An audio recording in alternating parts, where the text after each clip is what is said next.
Hey, what is going on, everybody? Jerma here with a sorcery! Exclamation mark. Gameplay commentary. And before, this is a text-based adventure type game. Nobody freak out. I just want to let you know beforehand, this is not like a hack and slash, you party up and like throw fireballs at people, like you kind of do. But it's very slow, it's very deliberate, it's a game to lie down and relax and play in bed. It's got like hundreds of thousands of words. So if you don't like reading, then reading. You lost me. Wait a second. No, it's a fantasy world. It's like a choose-your-own-adventure book. No, I didn't sign up for any reading. Everybody, just calm down for a second. Just chill out, okay? No, it's a fun game. Trust me. You just have to sit. Grab him! Let go of my hand. What are you doing? Out of here. Throw him out. Get off me! Get it out of this. You're gonna throw me out of my own house. You son of a bitch. Okay, so Sorcery is, like I said previously, a text-based adventure game where your choices and your paths can lead to different conclusions. And it's based on a series of game books by Steve Jackson, which is why it's called Steve Jackson's Sorcery, and it's a whole lot of fun. For the longest time, I've been saying to myself, man, I wish they would bring back the Choose-Your-Own-Adventure books, or the game books from back in like the 80s and the early 90s. Who remembers the old Goosebump books?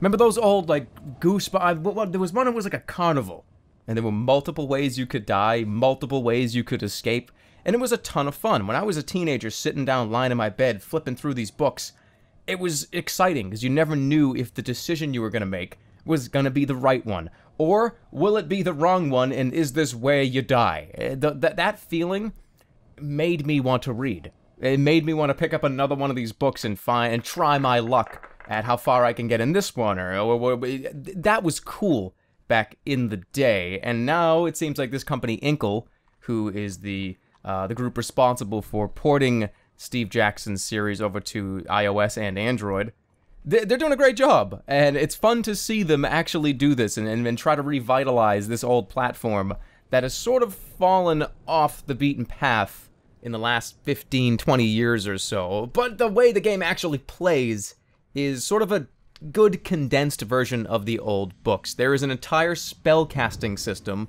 with dozens of spells in this game that you can cast in a million different situations and see how they all turn out. And there's a combat system as well. There is an actual swordplay system. Over the course of your travels, you're going to encounter people like this guy that are pretty strong. You'll also encounter pretty weak enemies as well. They're not all as difficult and powerful as this guy, but it's a tug-of-war system, right? So if I swing my sword harder than he does, I'm going to do the damage to him, and vice versa. We have stamina meters, so you don't want to drain all your stamina in one swing, which will then force you to defend, and when you defend, you are guaranteed to take 1 point of damage if the other enemy decides to swing at you. So you really want to play the cat and mouse game, you want to play the tug-of-war game, and try to keep your stamina above 0, because when it hits 0, you die. But regardless of any of this, it spices up what could just be a typical text adventure, and Inkle has done an amazing job at making this not just feel like I'm reading a book and choosing little choices and reading the outcomes. I actually feel like I'm part of this little game world. It's like a board game. The way you move your character around the map, it's a huge, detailed world that you actually get to move around and then read about where you just went. And this is book 2 of the Sorcery series. There is 4 books. There are 4 books in this series, and episode 3 or part 3 should be coming out within the next, I don't know. I know this just recently came out last year, so I don't want to like throw the developers under the bus and be like, yeah, Sorcery 3 will come out in March of 2015. No, I don't know. All I know is that they're working on it. They just released a new game not that long ago, so they're probably in between projects. But I would say pick up both of them if you like this kind of thing.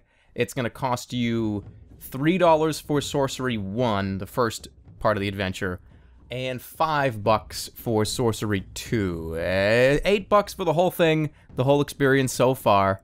Depending on how many times you play through it and try to get all the different items and all the different weapons and all the different scenarios to play out, it's probably going to take you quite some time.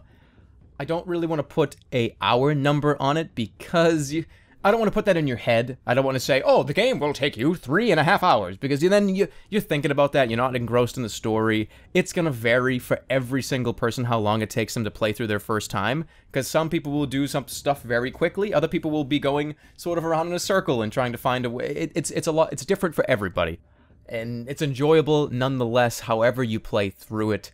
$8 again. It's on Android, it's on the App Store. Links will be in the description if you want to check it out. Check it out. That's going to wrap up the video, guys. Thank you so much for watching. Really do appreciate it. And I'll take all everybody. Take care, everybody.